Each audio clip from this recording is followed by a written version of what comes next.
Welcome to the Egg Whisperer Show, a program exclusively designed to promote reproductive health awareness and discuss fertility preservation options. Here is your host, the Harvard-educated fertility specialist, Dr. Amy. She's known as the Egg Whisperer. Fertility expert Dr. Amy Abazadeh. And you have yet another success story Just launched by an East Bay fertility doctor.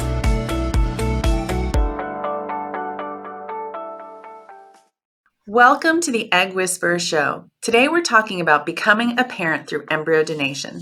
I'm interviewing Gina Davis, Jen Vesbit, and Maya Grobel from Empower with Moxi. They've been on before talking about everything you need to know about donating embryos.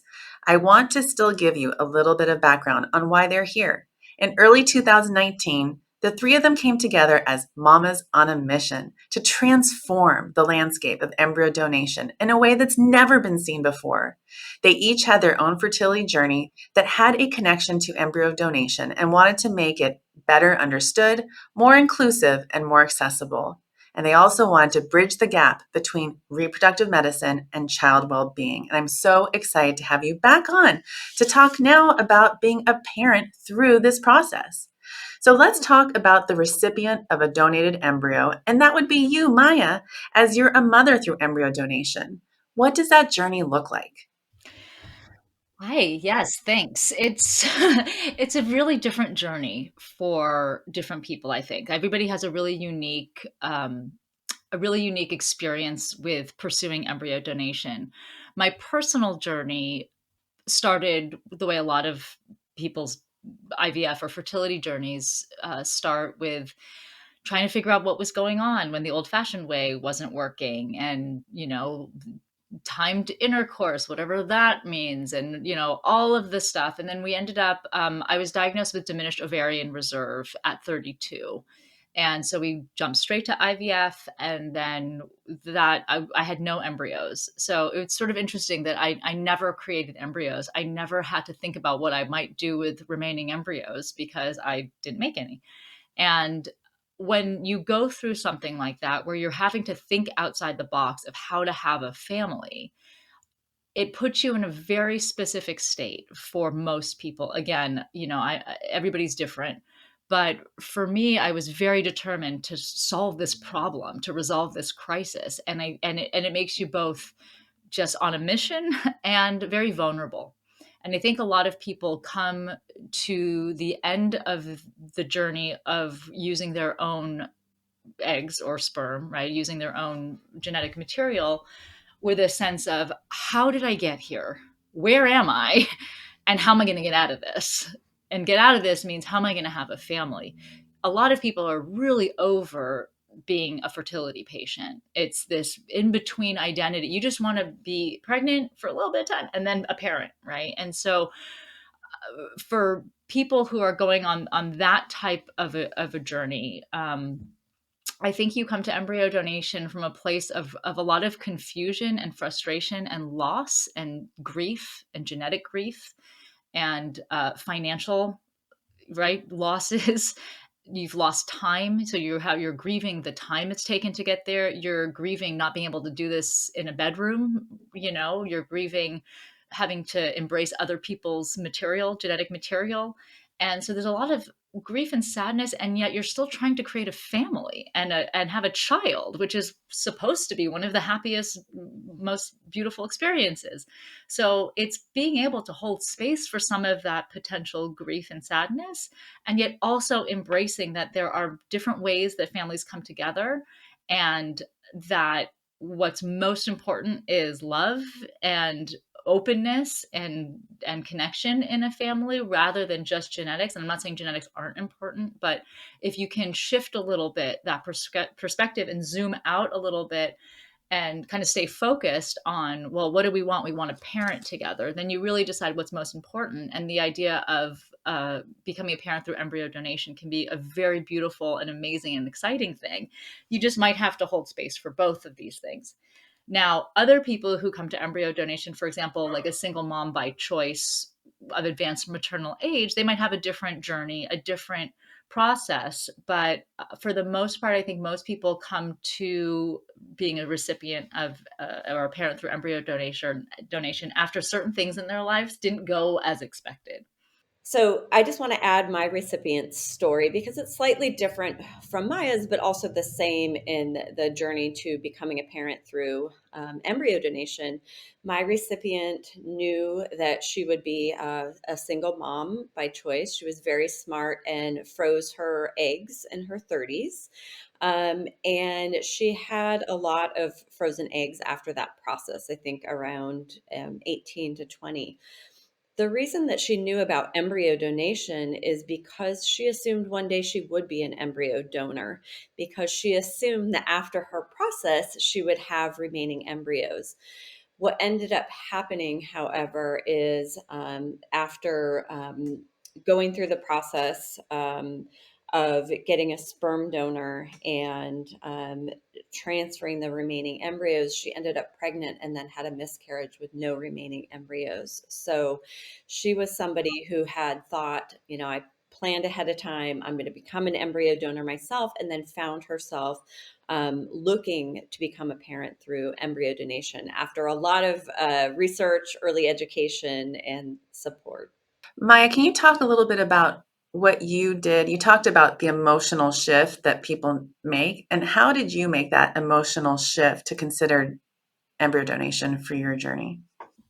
It's a good question, and again, I think it's a really individual experience. I've been working as a therapist, not in the field of reproductive medicine, but just as a therapist, and so all of my friends were therapists, so I did have a lot of support. But I think one of the biggest shifts happened after, I had, because I had diminished ovarian reserve.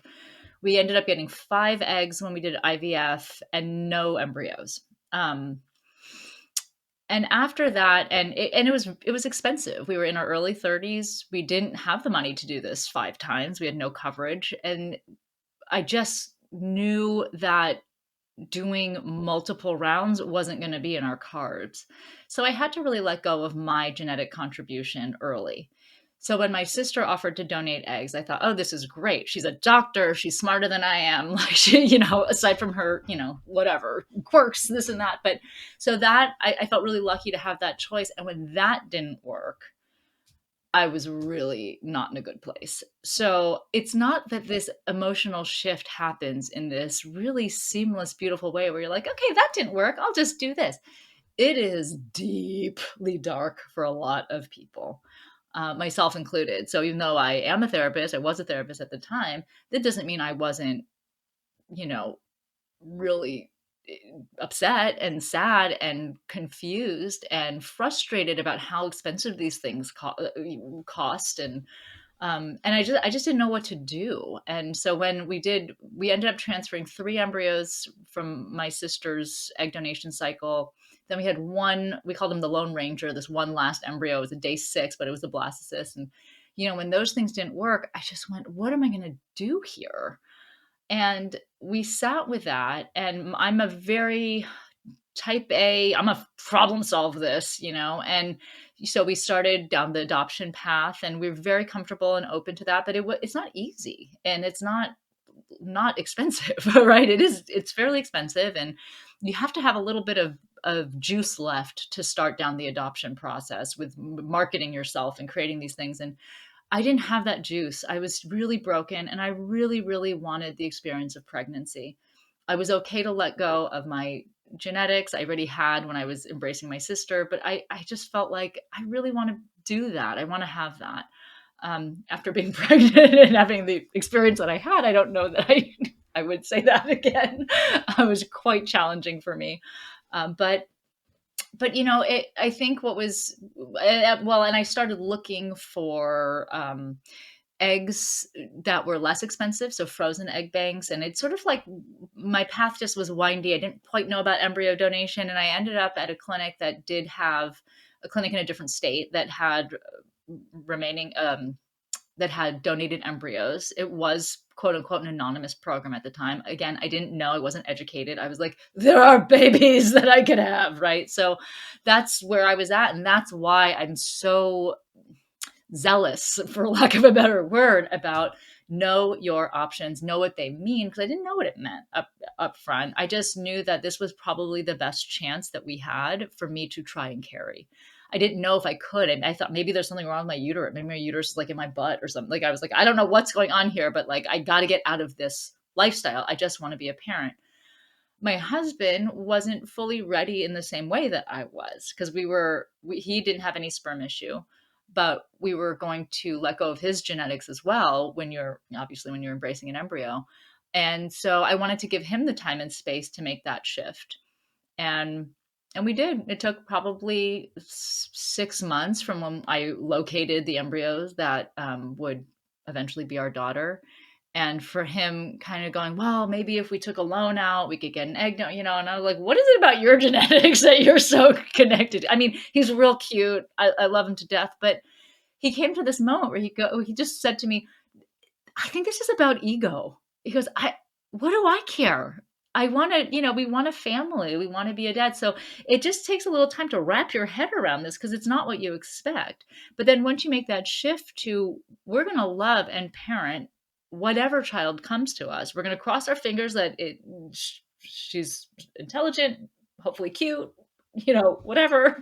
And I landed on a set of embryos. There were 2 embryos that were remaining, that were had the same ethnic background as I did. And it just felt like a good connection. It was from where my husband grew up, at a clinic in Seattle.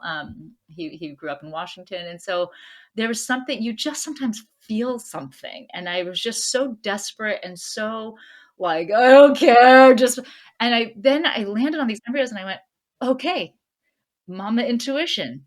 Them's my babies, right? I just like had this feeling, and my husband is just slower than I am. I was like, listen, just do what I say. But, in all fairness, we can't push people until they're ready. I pushed as hard as I could. And now it's very, very validated that I make really good decisions and he should just do everything that I say. So it really worked out in multiple ways. We have the most incredible 7-year-old who is, I don't know, she's just the most beautiful human on earth. And I'm always right. So. And you mentioned it was anonymous. Is it still anonymous in your situation? It is ish. And I say ish because, and again, this is why Empower with Moxi exists. We don't have a consensual way to connect to the embryo donors themselves. And the embryo that resulted in my daughter was created with an egg donor initially. So it was an egg donor and then the husband of this couple who was experiencing fertility challenges. I made it as an assumption that was incorrect, which was, this is anonymous, but once there's a baby, I'll just send a letter to the clinic and the clinic will give it to the donors and let them know that we exist, because how can you have full genetic siblings that exist and not let them know about it? That was just a total assumption. I was like, they can't do that. That seems crazy, right? Because I wasn't educated. And then when I went back to the clinic and I was like, oh, hey, we have this great baby. I'd love to send pictures to the, I was like, I feel like an idiot now, and they said, we're not able to do that. And I was like, what do you mean? And they said, well, the donors aren't allowed to know if a pregnancy happened and a child was born. I was like, but is it filtered? She has a brother, right? And what's really interesting is that I happen to be now living in the same area on an island that has one high school on the entire island. And anybody who would utilize fertility treatments would generally go to this one clinic in the city, right? What if there are a lot of people related to my daughter? And she's, so that's what it dawned on me. I was like, there's got to be a better way to do this. And I thought, well, but what if they want to know? But maybe in the beginning, that was all that was offered to them. Do you want to donate your embryos? So generally what happens is people will quote unquote relinquish custody, give legal custody of their embryos to the doctor, or not to the doctor themselves, but to the clinic to then distribute how they see fit. However, somebody, let's say like Gina, who had, something like 16 remaining embryos, if she gave that to a clinic, then the clinic gives one embryo to each person and she's in a small geographic area. What? You're like, what? Right? So this is actually problematic.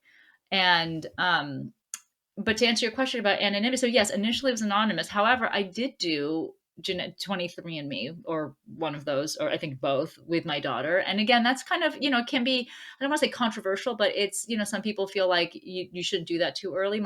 I struggled with it. And then I decided, if somebody's able to connect early and have a relationship, and that is best for the children, I'd like to see if that option or opportunity is there. And if not, I'm not pushing anybody.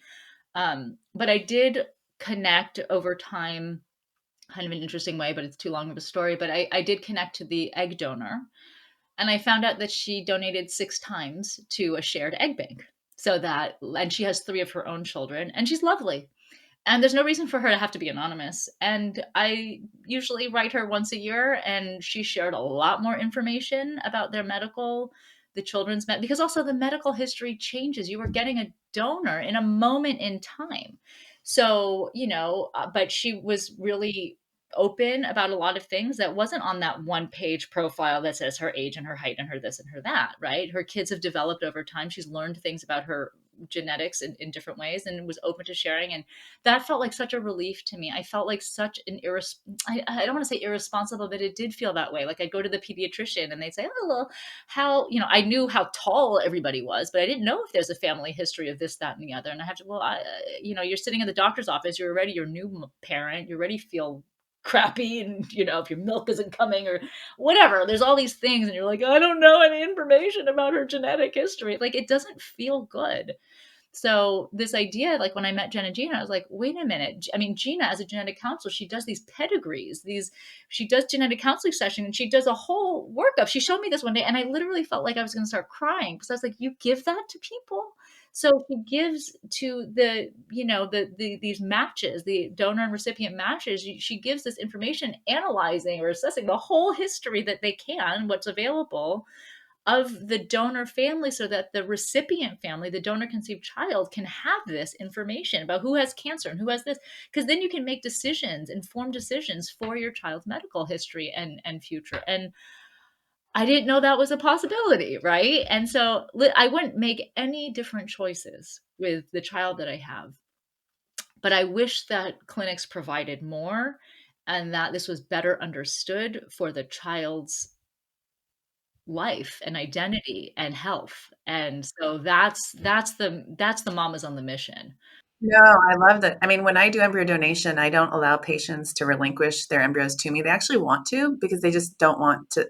They want less work, but I actually tell them it's so important that you control your embryos, every single one of them, from the very beginning. And every donation you are a part of, and part of the psychological part of the legal part, and make a separate contract for each one. That's really important to me. And you brought up genetic counseling. So Gina, can you talk to how does genetic counseling factor into donated embryos and people considering them? Yes. If the donors are in the picture and have not just signed a form and kind of disappeared, oftentimes it's a really great opportunity just to sit with a genetic counselor, review the family history, see if there's anything that would be helpful to the people that are already in the family right now, help them in terms of their medical care, more tailored medical care. And then beyond that, identifying where their risk factors are, so that we can share that information with the recipient family, so that their child can make the best medical decisions that they can in the future. It would be ideal, obviously, to have this be a dynamic thing that people can share throughout the years. But if that's not something that starts with a consensual way to connect down the line, there's still a lot of value in gathering a really good family history on the front end with a genetic counselor that can explain the details. And then you can make informed decisions about some of the things that might factor into medical decision making down the line. And also you can make a decision if there's a genetic piece in there that makes you uncomfortable, thinking through, does this actually impact my decision to choose this embryo or this set of embryos. I think that's an important piece that, can give people a lot of agency and autonomy when they're already at a place where they're like, okay, I'm shifting gears here, but they still have choices. And having the ability to kind of look through the family history and say, okay, these are things that I'm prepared for, and I think we you have some experience with, or this is something new and I need to learn a little bit more about what that might entail if a child has a condition. The fact is that we all have genetic risk. None of us are perfect. We all have family histories of something. And so just understanding what that looks like and how you can make use of that information can be very powerful and empowering for the families. You guys do an amazing job supporting people in so many ways. Can you tell us some more ways that you guys support people? Yeah, so with Empower with Moxi, we've created two platforms with the same goal, and that is to provide education, support, and community. So one of our platforms is our education community. One of our platforms is solely education, and right now we have like a basic free version of everything you need to know about embryo donation. We have a 20-page guidebook. We have our Empower method, which is sort of the steps to a successful embryo donation process and arrangement. We have videos. We have some different blogs that we've interviewed different people that have been donors and recipients. And we have an interview with Susan Gollenbuck, who's a researcher on different family forms and things like that. Some writing that we've done ourselves as well. So we have a pretty complete basic education course, and it's both visual and written in different ways so that you can engage self-paced, engage as you want to, as you see fit, and in the way that you learn best at your own pace. So we have that there. And then we have Education Plus Community, which includes our community platform. And the community platform is just getting started. So it's exciting because we're starting to see people show up, but we're a very small operation. It's the three of us, and we're now, adding a few more people into the fold to help us provide this support. But the community platform are just these different spaces where people can ask questions and share and connect in a way that feels normal, authentic, and safe. So I think a big part of this is a lot of people get information through places like Facebook or other sources and stuff. And sometimes it just doesn't always feel that good, for lack of a better way to identify the issues or the challenges. We are embryo donation specific, so we can answer questions in an educated way, not just somebody's opinion on this, that, and the other. We're also non-biased. We don't believe everybody needs to donate their embryos or that this is the best way to become a parent. We believe that if you educate yourself and understand what this means for you, your embryos, your family, then you can make a good decision for yourself. And we're here to support whatever that decision is. Some people decide not to donate their embryos, and we can create the support that's needed. And so the community really is about the extended community as well, whether that's grandparents, siblings, the children of donor conceived families, right? There are all these different stakeholders in embryo donation. And we have a professional community where professionals can learn best practices as well. I think a lot of people are trained in third-party reproduction, and they do, egg donor consultations and evaluations and, sperm and things like that. But embryo donation is specific. It has specific dynamics, specific relationship dynamics. So we really have been working towards creating these supports, not just for patients, but for the ancillary professionals and clinics too. We want to educate clinics. And so that's a big piece of our different platforms. And really unique and specific is Moxi Matching, which is the matching platform. And again, people meet on Facebook in this way where, I think the clinics don't like when people meet on Facebook, because then they show up at the clinic like, what do we do now? So the whole thing with Moxi Matching is that you can meet and make decisions for yourself, but we will educate you and guide you and help you navigate some of this and normalize that the first person you connect with might not be your match. But people have all these, well, what if I have to say no? Or what if they want this? So we create that space. Jen's doing individual consultations if you want to talk through, like, I like this person, but I also, whatever, right? And so group support. And then we're doing events, and we're doing different education events and journal clubs for professionals and just all kinds of things. As I say that, I'm literally feeling gray hairs like spawn from my head because there's just so much that we're we're trying to, what do they say? Boil the ocean. I wanted to add two things. One is we also offer genetic counseling funded through our grant support. So we have a study right now. So if somebody is interested in embryo donation and want to take advantage of more genetic information, we have a way to do that through our program right now, at least that's funded through the grant. We also are doing research with other professionals. So there's a lot more that we're doing to, like, we have a research project that we're working on in the language of embryo donation, so that we can understand with a rhetoric professor. We're thinking about kind of long-term implications of how to support these families and do it in a way that's evidence-based, that's really taking in the collective brain power of all the people that are like trying to understand this space.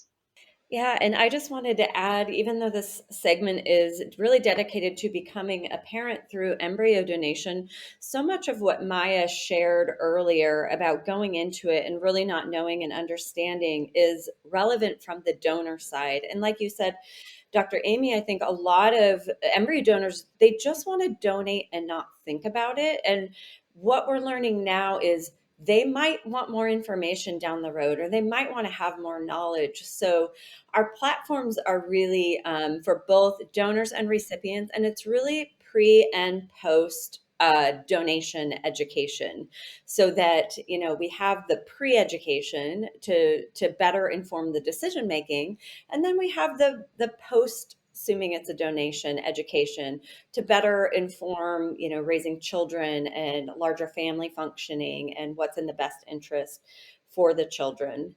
So there's really that spectrum of hopefully education and support that we're offering. And let me just add to that. I think one of the hopefully the unique things that we're doing, because we're educating on both the donor and recipient side, is if I go into Moxi matching as a donor, I know that my potential recipient has also been educated, and vice versa. Because what I've seen a lot is, one side might come with a lot of knowledge, and the other might not. And so I know that an educated recipient is very desirable to a donor, and vice versa. So that's what we're really trying to do. What I'd love is like a certification program where I do, a lot of counseling and I talk so much to my patients, but I would love a situation where I tell my patient, you have to get empowered through Moxi. You get your certificate and you bring it back to me. Then we start the process on both sides. And we have these cute stickers and we've been really thinking about that. And I think it's hardly, we want empowered clinics, we want empowered professionals, we want empowered patients, and I think it would be great to do that. And so any of your patient that wants our cute sticker, they can have one. No, I think it should just be part of the process. Like, you do your psych education, you do your legal contract, but even before you start the one-on-one psych, you just go through Empower, and then you get your cute sticker. Awesome. So I think we covered a lot. Is there anything else you guys like to add about embryo donation? Just hearing you talk, Dr. Amy, about how you go about the process of embryo donation at your clinic just makes me want to figure out how to clone you and distribute you around the country, because it really starts with the doctors a lot, and I think that's part of our mission, but it's a harder part of our mission to convince the clinics and the doctors that embryo donation is important.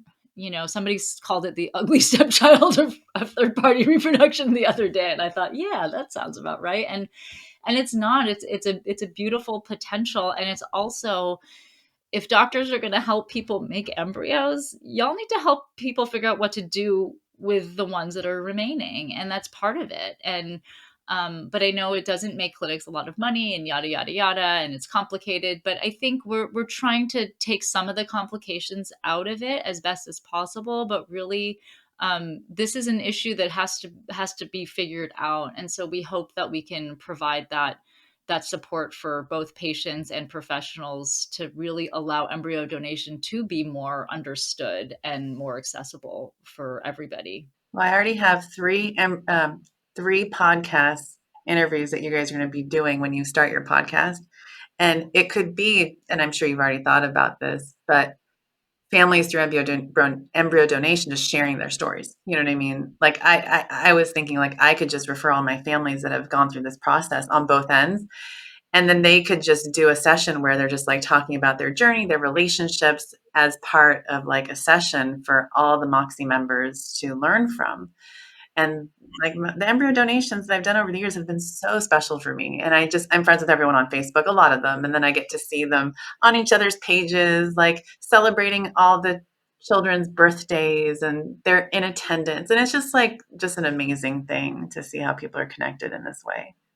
It can be so beautiful. And I think that is that thing is that we would love to see this go. We would love to see more fertility clinics embrace it and say, okay, yeah, it's complicated, but it also can be really beautiful. And maybe at the end of a journey, they get to see like how their patients that have had success through IVF can have some resolution that makes them very happy. And on the other side, people that have not had success maybe with their first foray into fertility treatment, they have their family another way and they find a way to experience it and make that beautiful. Well, thank you guys for all the information you've shared today. And I really hope that anyone who's interested in becoming a parent through embryo donation or donating embryos reaches out to you guys right now.